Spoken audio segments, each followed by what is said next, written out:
I have to ask myself, what's stopping me from making this video? The real question, the real elaboration on top of that is, what am I scared of will happen if I do make this video? I don't even have a topic in mind.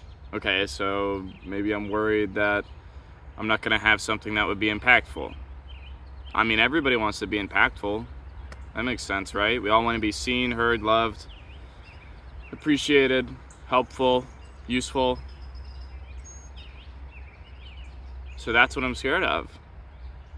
I just sat here for a few minutes because this is my second take. The first one, I had an idea where I was going to talk about how life is a fantastic mirror. People say life is the greatest teacher, and that's true. That's true, but I mean, if you're always being taught something, then you may never feel like you can be content with the things you have learned. So I think it may be more beneficial for you to view life as a great mirror. You're learning, yes, but you're only learning more about yourself. You're only revealing more about yourself.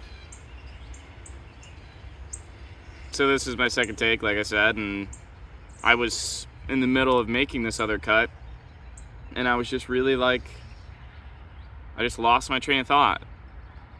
And I was like, well, I thought I had a great idea of a video that I wanted to talk about. Surely I can make that, because it's been almost a week now. Look at that, boom. The justification. I should make a video because why? Because it's almost been too long? What am I scared that if I go too long without making a video, what? There's not really a repercussion here. This is a no stakes game for me right now.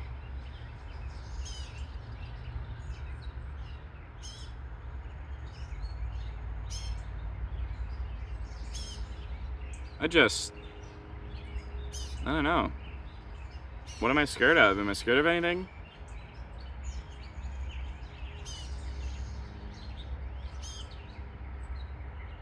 I don't know. I guess I'll just keep asking myself that. That's the question, okay? What would you be scared of happening if you did this thing or did not do this thing? Or you were like this or you weren't like this? It's always just like, what are you so scared of? And you can be like, oh, well, I mean, I'll face some sort of repercussions.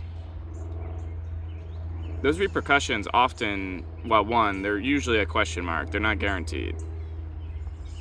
Also, the repercussions that you face are an externalization of your power. It's always like, oh, well, this person would judge me. Okay, so for some reason, someone else's judgment is the thing that fuels you.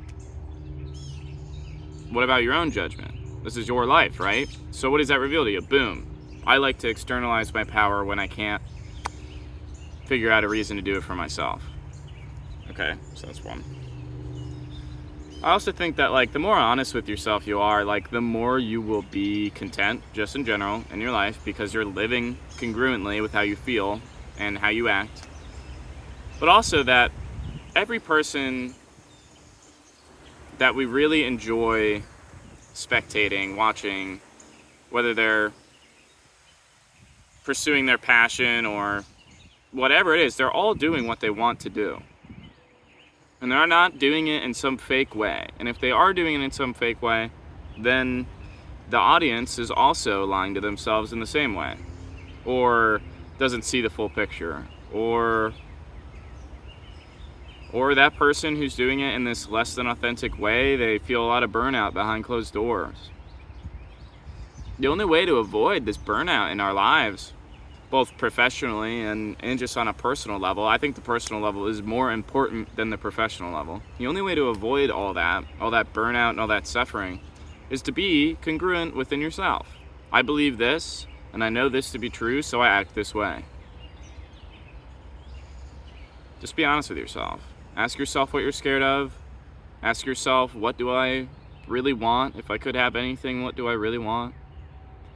And if the answer isn't what society says, congratulations, you found yourself. So, I love you. Understand that life is a fantastic mirror. It shows you everything that you are. Every single situation, experience, scenario that happens to you shows you, boom, here's my initial reaction, and and then boom, here's how I feel about that reaction. Okay? So it's all one big game to figure out who we are. All right? I love you. Take care.